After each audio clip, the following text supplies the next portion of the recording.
Assalamualaikum warahmatullahi wabarakatuh. Allahu Akbar, Allahu Akbar, Allahu Akbar, Allahu Akbar, Allahu Akbar, Allahu Akbar, Allahu Akbar, Allahu Akbar, Allahu Akbar, Allahu Akbar kabira, walhamdulillahi katsira, wa subhanallahi bukratan wa asila. La ilaha illallah wallahu akbar, Allahu akbar, walillahil hamd. Innal hamdalillah nahmaduhu wa nasta'inuhu wa nastaghfiruh wa na'udzu billahi min sururi anfusina wa min sayyiati a'malina. Man yahdihillahu fala mudhillalah wa ma yudlilhu fala hadiyalah. Ashhadu an la ilaha illallah wa ashhadu anna Muhammadan abduhu wa rasuluh. La nabiyya wa la rasula ba'dah. Faya ayyuhal muslimun, usi nafsi wa iyyakum bitaqwallah. Ittaqullaha haqqa tuqatih wa la tamutunna illa wa antum muslimun. Ma'asyiral muslimin, jamaah salat Idul Adha yang dimuliakan Allah Subhanahu wa taala. Di pagi yang penuh berkah ini, kita semua berkumpul menunaikan salat Idul Adha sebagai bentuk penghambaan dan ketakwaan kita kepada Allah Subhanahu wa taala. Ruku dan sujud yang telah kita lakukan adalah bentuk kita merendah kepada Allah Subhanahu wa taala. Takbir, tahlil dan tahmid yang kita lantunkan adalah sebagai bentuk kita mengagungkan Allah Subhanahu wa taala. Bukan hanya sekedar gerak lisan saja, ini merupakan suara hati yang mampu menggetarkan jiwa orang-orang yang beriman.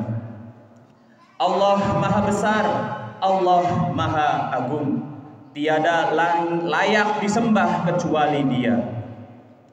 Maka melalui mimbar ini, saya mengajak diri saya sendiri dan kepada jamaah sekalian untuk senantiasa merendahkan dan menghamba kepada Allah Subhanahu wa taala. Singkirkan segala kesombongan dan keangkuhan, karena itulah yang menjauhkan kita dari rahmat Allah Subhanahu wa taala. Sebesar apapun jabatan, kekuasaan dan pengaruh yang kita miliki, kita tidak ada apa-apanya di hadapan Allah Subhanahu wa taala. Sekuat kita tetap lemah di hadapan Allah yang Maha Kuat. Sekuat apapun jabatan kita, kita tidak ada dayanya di hadapan Allah yang Maha menggenggam segala sesuatu. Allahu Akbar, Allahu Akbar, walillahil hamd. Ma'asyiral muslimin, jamaah salat Idul Adha yang dimuliakan Allah Subhanahu wa taala. Idul Adha juga sering dikenal dengan Hari Raya Haji, di mana umat Islam yang sekarang sedang menunaikan ibadah haji telah melaksanakan rukun utamanya, yaitu wukuf di Arafah. Mereka mengenakan kain putih tanpa jahitan yang disebut kain ihram, melambangkan persamaan kemanusiaan. Tidak ada yang berbeda derajat. Mereka sama-sama menghadap Allah Subhanahu wa taala dengan melantunkan kalimat talbiyah, labbaik Allahumma labbaik, labbaik la syarika lak labbaik. Aku datang memenuhi panggilanmu ya Allah, tiada sekutu bagimu. Selain sebagai hari raya haji, Idul Adha juga dikenal sebagai hari raya kurban, karena pada pagi hari ini sampai hari tasyrik nanti kita dianjurkan untuk menyembelih hewan kurban sebagai bentuk pengorbanan dan pendekatan diri kita kepada Allah Subhanahu wa Ta'ala. Daging kurban yang telah kita sembelih kemudian dibagikan kepada fakir dan miskin yang membutuhkan, yang merupakan bentuk daripada kepedulian dan solidaritas sosial. Berbicara tentang pengorbanan, kita tidak lupa tentang sejarah paling besar dalam sejarah umat manusia, yaitu pengorbanan Nabiullah Ibrahim alaihissalam beserta istrinya Siti Hajar dan putranya Nabi Ismail. Allah Subhanahu wa Ta'ala memerintahkan Nabi Ibrahim alaihissalam meninggalkan istrinya dan anaknya di suatu lembah yang tandus, kering kerontang, tidak ada kehidupan sama sekali, jauh dari kampung halamannya di Palestina, 1600 km jauhnya. Ditinggalkan begitu saja istri dan anaknya yang masih bayi. Nabi Ibrahim tidak tahu apa maksud Allah Subhanahu wa Ta'ala memerintahkan perintah tersebut. Namun Nabi Ibrahim beserta Siti Hajar melaksanakan dengan penuh keikhlasan dan tawakal. Kemudian ketika persediaan air habis dan Siti Hajar tidak lagi bisa menyusui Nabi Ismail, Siti Hajar kemudian mencari ke sana dan kemari, berlari-lari kecil sebanyak 7 kali dari Bukit Sofa ke Bukit Marwah. Kemudian Allah Subhanahu wa Ta'ala mengutus malaikat Jibril alaihi salam untuk memancarkan sebuah mata air yang tidak pernah kering hingga saat ini, yang disebut air Zam-Zam. Air itu menjadi awal sumber kemakmuran di lembah tersebut. Orang-orang dari berbagai penjuru datang untuk membeli air kepada Siti Hajar dan Ismail. Hingga saat ini lembah tersebut berubah menjadi kota yang makmur, sentosa, aman dan nyaman, yang kita kenal dengan nama kota Mekah. Sebuah kota suci yang aman dan berkah ini tidak lepas daripada doa Nabi Ibrahim kepada Allah Subhanahu wa Ta'ala yang terekam dalam Quran surat Al-Baqarah ayat 126. Wa id qala Ibrahimu Rabbi ij'al hadza balada amina warzuq ahlahu minas samarati man amana minhum billahi wal yaumil akhir. Ingatlah ketika Nabi Ibrahim berdoa, ya Tuhanku, jadikanlah negeri ini negeri yang aman dan berilah rezeki berupa buah-buahan kepada penduduk yang beriman kepada Allah dan hari akhir. Quran surat Al-Baqarah ayat 126. Allahu Akbar, Allahu Akbar, walillahil hamd. Ma'asyiral muslimin, jamaah salat Idul Adha yang dimuliakan Allah Subhanahu wa Ta'ala. Dari ayat tersebut kita mendapatkan bukti nyata bahwa doa Nabiullah Ibrahim alaihissalam dikabulkan oleh Allah Subhanahu wa Ta'ala. Kota Mekah kini dikenal dengan kota yang makmur, aman dan nyaman, maju dari aspek ekonomi, pemerintahan maupun keamanan. Jutaan jamaah umroh dan haji dari penjuru dunia datang dan disambut dengan pelayanan yang baik dan memadai, mencerminkan kemajuan tata kelola dan sistem sosial yang luar biasa. Idul Adha yang kita rayakan hari ini juga dikenal dengan sebutan Idul Nahr, yang berarti hari menyembelih. Hari ini adalah momen sejarah terbesar dalam keimanan umat Islam, hari yang mengabadikan pengorbanan yang begitu dahsyat, pengorbanan dan ujian keimanan Nabiullah Ibrahim alaihissalam. Nabi Ibrahim adalah seorang hamba pilihan Allah karena ketabahan dan pengorbanannya. Beliau kemudian mendapatkan gelar yang disebut Khalilullah atau kekasih Allah. Tidak ada manusia yang sembarangan mendapatkan gelar tersebut. Lantas penyandangan gelar kepada Nabi Ibrahim ini menimbulkan pertanyaan di kalangan malaikat. malaikat bertanya kepada Allah, "Ya Allah, mengapa engkau pilih Ibrahim sebagai kekasihmu, padahal Ibrahim sibuk dengan kekayaannya dan keluarganya?" Kemudian Allah menjawab, "Janganlah lihat Ibrahim dari lahiriah saja, lihatlah hati dan amal baktinya." Kemudian Allah mengizinkan para malaikat untuk menguji keimanan dan ketakwaan Nabi Ibrahim. Dalam kitab Mishkatul Anwar disebutkan bahwa kekayaan Nabi Ibrahim memiliki ribuan ternak, 1000 ekor domba, 300 ekor sapi, dan 100 ekor unta. Namun semua itu tidak membuat Nabi Ibrahim lalai kepada Allah Subhanahu wa taala. Bahkan dalam riwayat lain disebutkan bahwa kepemilikan hewan ternak Ibrahim mencapai 12.000 hewan ternak, menjadikannya sebagai orang terkaya, menjadi sultan di zamannya. Namun kekayaannya tersebut tidak menempati hatinya, tidak membuatnya lalai dari ibadah kepada Allah. Suatu saat ada orang yang bertanya kepada Nabi Ibrahim, "Wahai Ibrahim, siapakah yang memiliki ribuan ternak sebanyak ini?" Kemudian Ibrahim menjawab, "Ini semua milik Allah. Namun saat ini dititipkan padaku. Jika suatu saat Allah memintanya kembali, akan aku serahkan. Bahkan jika Allah meminta anak kesayanganku, aku pun rela menyerahkannya." Perkataan inilah yang membuat ujian sesungguhnya.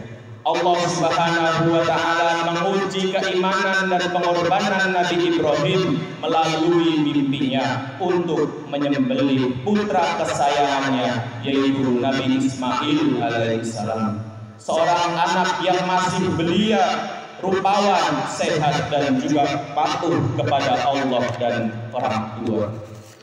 Al-Quran merekam peristiwa bersejarah ini dalam Quran surat As-Saffat ayat 102. Qala ya bunayya inni ara fil manam anni adbahuka fandur madza tara. Qala ya abati al ma tuhmar satajiduni insyaallahu minas sabirin. Ibrahim berkata, "Wahai anakku, sesungguhnya aku melihat dalam mimpiku untuk menyembelihmu, maka pikirkanlah bagaimana pendapatmu." Ismail menjawab, "Wahai ayahku, kerjakanlah apa yang diperintahkan kepadamu. Insya Allah engkau akan mendapatiku termasuk orang-orang yang sabar." Quran surat As-Saffat ayat 102. Sungguh perintah yang amat sangat berat, namun Ibrahim dan Ismail menerimanya dengan penuh keimanan. Ketika keduanya bersiap untuk melaksanakan perintah Allah, iblis datang menggodanya, menggoda sang ayah, menggoda sang ibu, dan menggoda sang anak. Namun tidak membuatnya goyah. Bahkan Siti Hajar pun berkata, "Jika ini memang perintah Allah, aku pun rela disembelih sebagai gantinya Ismail." Mereka lalu melempari iblis dengan batu, mengusirnya dengan keimanan yang kokoh, sehingga iblis pun lari tunggang langgang. Peristiwa inilah yang kemudian menjadi bagian dari ibadah haji, yaitu Jumrah. Jumratul Ula, Wusta, dan Aqobah yang dilaksanakan di Mina.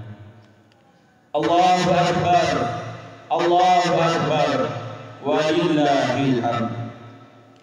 Setelah sampai di suatu tempat yang sunyi dan hening, Nabi Ismail berkata kepada Ibrahim, "Ayah, ikatlah tangan dan kakiku agar aku tidak leluasa bergerak dan menyulitkanmu. Hadapkan wajahku ke tanah sehingga engkau tidak melihatku dan merasa kasihan. Lepaskan bajuku agar tidak terkena darah sehingga membuat ibu bersedih. Asahlah pisau sebaik mungkin agar penyembelihan berlangsung cepat. Sampaikan salamku kepada ibu bahwa aku dalam lindungan Allah. Jangan biarkan anak-anak sebayaku datang ke rumah sehingga membuat ibu merasa bersedih. Jika ayah melihat anak-anak seusiaku, jangan terlalu dipandang agar tidak menambah duka dan lara. Ibrahim kemudian menjawab, baiklah anakku, semoga Allah menolongmu.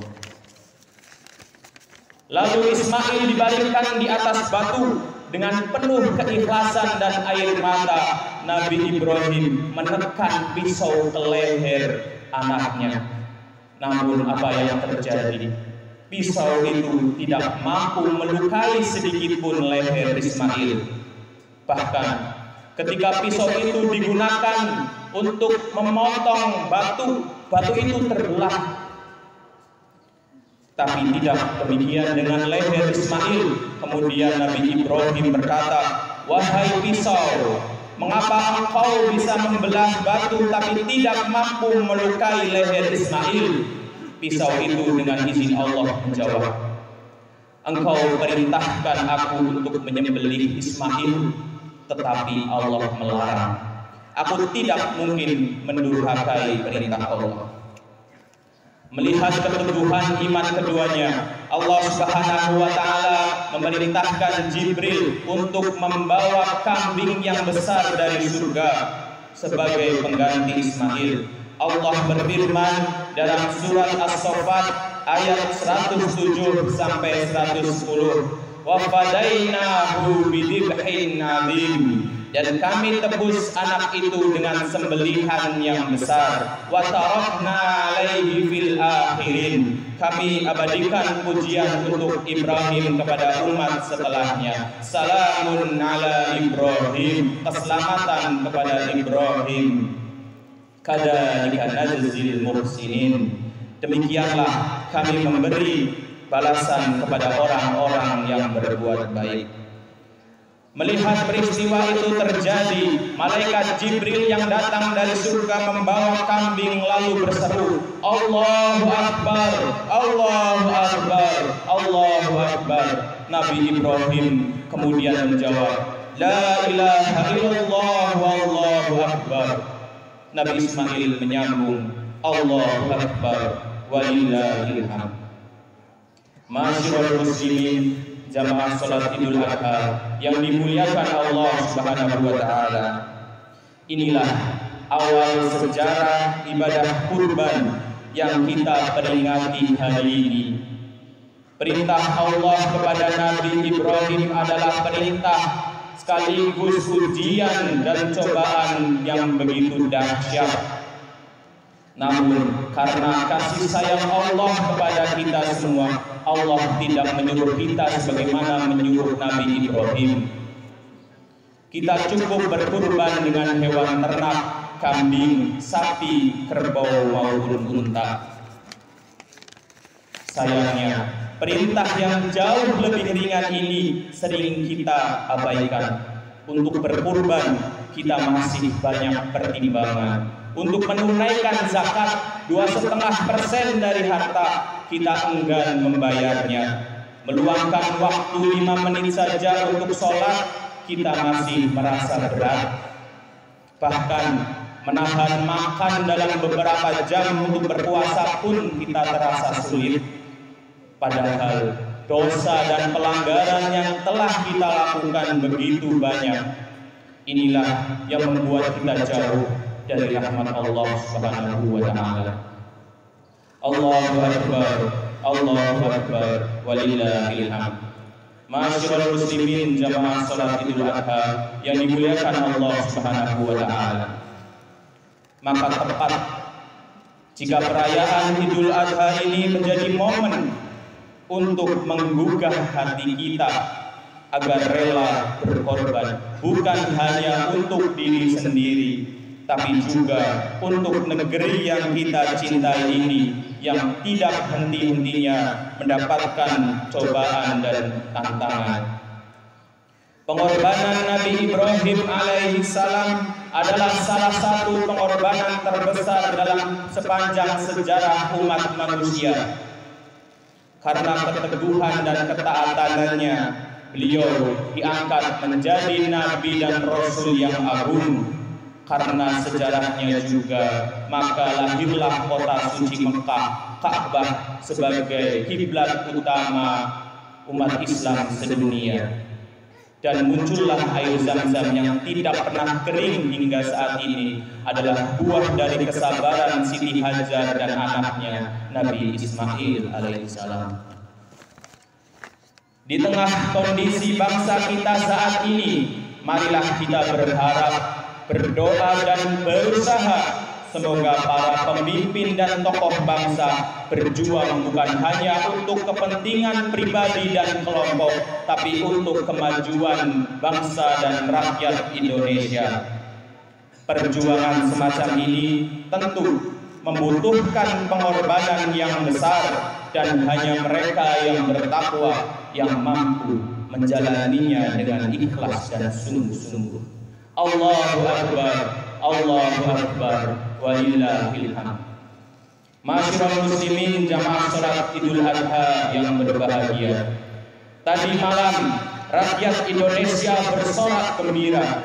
Timnas Indonesia berhasil meraih kemenangan atas Cina dalam laga kualifikasi Piala Dunia. Sebuah kemenangan yang tentu tidak datang dengan mudah. Ada keringat, semangat dan pengorbanan besar dari para pemain yang membawa nama bangsa di dada mereka. Menariknya, semangat itu ternyata sejalan dengan semangat yang kita peringati hari ini, yaitu semangat berkorban. Jika para pemain rela berkorban di lapangan demi kemenangan Indonesia, maka Nabi Ibrahim dan Nabi Ismail telah menunjukkan pengorbanan yang jauh lebih besar demi ketaatan kepada Allah Subhanahu wa taala.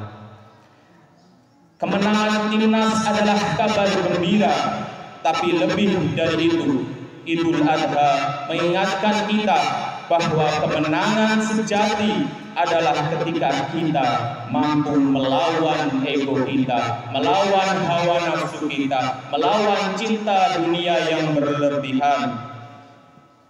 Marilah kita rayakan kemenangan hari ini bukan hanya sekedar dengan takbir dan tawa, tapi juga dengan niat yang kuat untuk memperbaiki diri, memperkuat iman, dan meneladani semangat pengorbanan para nabi. Semoga Idul Adha kali ini benar-benar mampu membangkitkan semangat kita untuk terus berkorban, bekerja, dan berkontribusi demi agama, bangsa, dan tanah air tercinta. Amin ya rabbal alamin.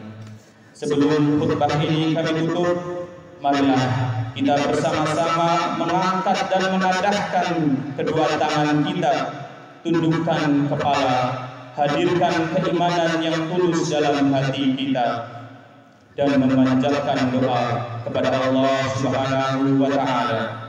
Semoga doa kita dikabulkan, dosa-dosa diampuni, dan kita semua selalu diberikan kekuatan menjalani kehidupan ini dengan penuh kekuatan.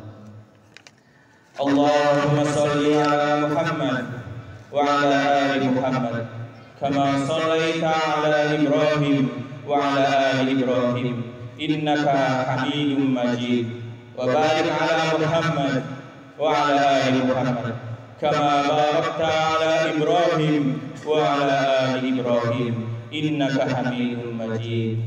Allahumma ighfir lil muslimina wal muslimat wal mu'minina wal mu'minat al ahya'i minhum wal amwat innaka sami'un qaribun mujibud da'wat faya qadiyal hajat.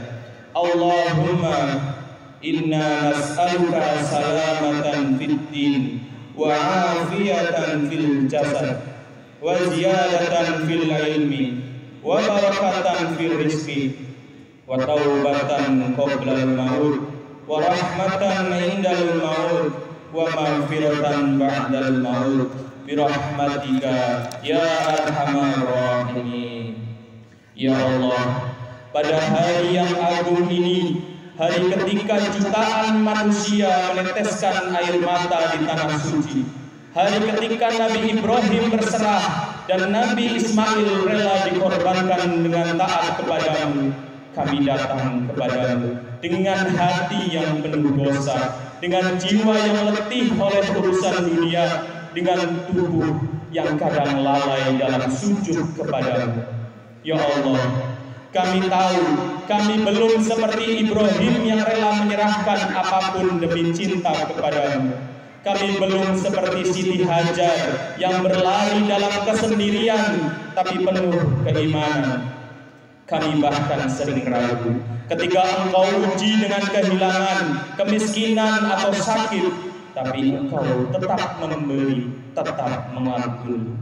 Ya Allah, hari ini kami menyaksikan hewan kurban disembelih di hadapan kami, tapi sejatinya yang harus disembelih adalah keangkuhan kami, kesombongan kami, kecintaan kami yang berlebihan kepada dunia, dan ketidakpedulian kami kepada saudara-saudara kami yang kelaparan, terpinggirkan dan menangis dalam kesunyian.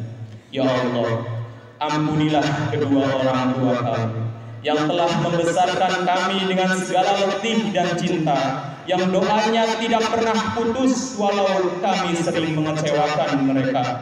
Angkat derajat mereka ya Allah, jadikan kubur mereka menjadi taman dari taman surga, dan jika mereka masih hidup, panjangkan usia mereka dalam ridho dan ketaatan kepadamu.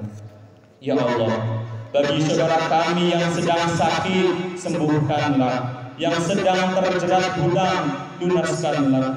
Yang sedang diuji dalam rumah tangganya, damaikanlah. Yang sedang merasa kesepian, temani dan kuatkanlah. Yang belum mendapatkan pekerjaan, luaskanlah rezekinya.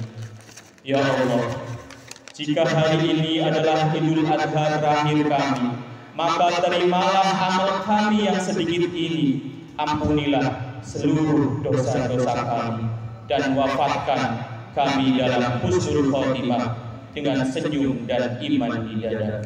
Allahumma rabbana taqabbal minna salatana wa tub alaina innaka antat tawwabur rahim. Rabbana taqabbal minna innaka antas samiul alim.